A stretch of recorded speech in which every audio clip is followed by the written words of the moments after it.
এই সেই গেট, যে গেটের সামনে অনেক অনেক গাড়ি দাঁড়িয়ে থাকে ট্রেন আসলেই।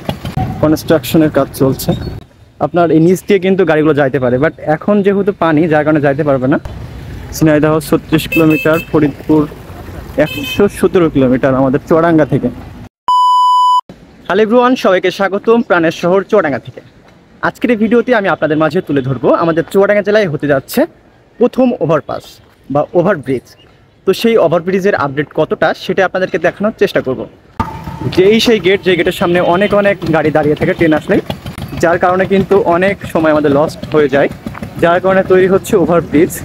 গাইস, প্রায় প্রতিদিনই চুয়াডাঙ্গা রেলওয়ে স্টেশন হয়ে গড়ে 10 থেকে 12টা ট্রেন আপ ডাউন করে।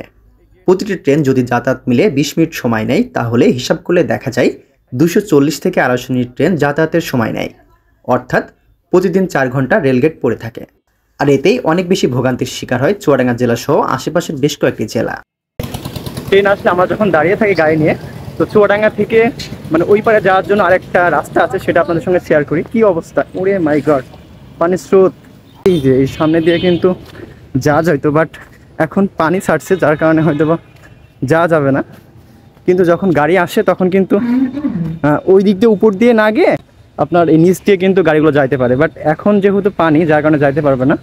তো আমি একটু নিচ দিয়ে যাওয়ার চেষ্টা করি, যেটাকে আমরা বিপরীত পথ বলতে পারি।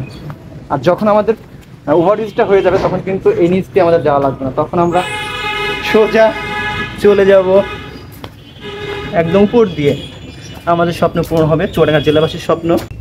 এই যে আমরা এখন যাচ্ছি নিচ দিয়ে, উপরে কিন্তু রেল লাইন দেখা যাচ্ছে কিনা জানি না। এই ভোগান্তি আমরা আর ভোগ করবো না, খুব শীঘ্রই ওভারব্রিজ হয়ে যাবে, আমরা চলে যাবো উপর দিয়ে। কনস্ট্রাকশনের কাজ চলছে, যার কারণে প্রচুর কিন্তু ধুলাবালি, পানি দেখতেই পাচ্ছেন।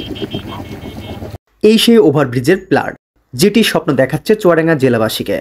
একটা সময় খুব দ্রুতই পার হবে এই রেল লাইন। চুয়াডাঙ্গা জেলাবাসীর স্বপ্ন পূরণ করতে 12ই আগস্ট 2023 সালে শুভ উদ্বোধন করা হয় এর কাজ।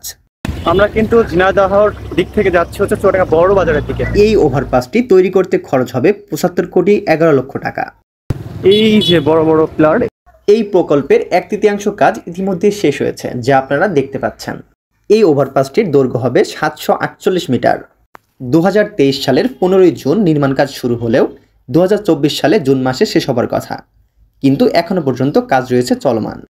এখনো কিন্তু উপরে পাটটা হয়নি, জাস্ট ফ্রেম তৈরি করা হয়েছে, কিন্তু ওর উপরে যে ঢালাই যেটা দিবে সেটা এখনো হয়নি।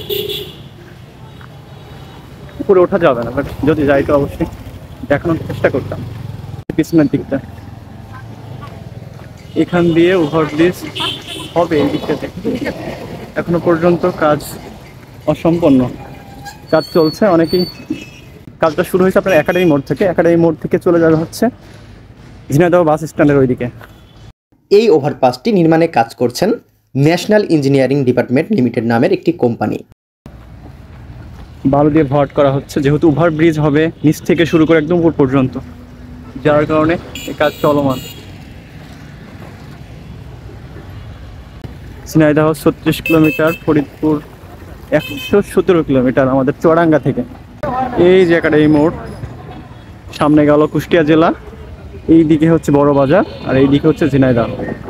ঠিক আছে, তো এই ছিল চুয়াডাঙ্গা ওভারব্রিজের আপডেট। তো আপনাদের কাছে কেমন লাগলো অবশ্যই কমেন্ট করে জানাবেন। আজকের ভিডিও পর্যন্ত, দেখা হয়ে যাচ্ছে খুব শীঘ্রই নতুন কোনো ভিডিও নিয়ে। আল্লাহ হাফেজ।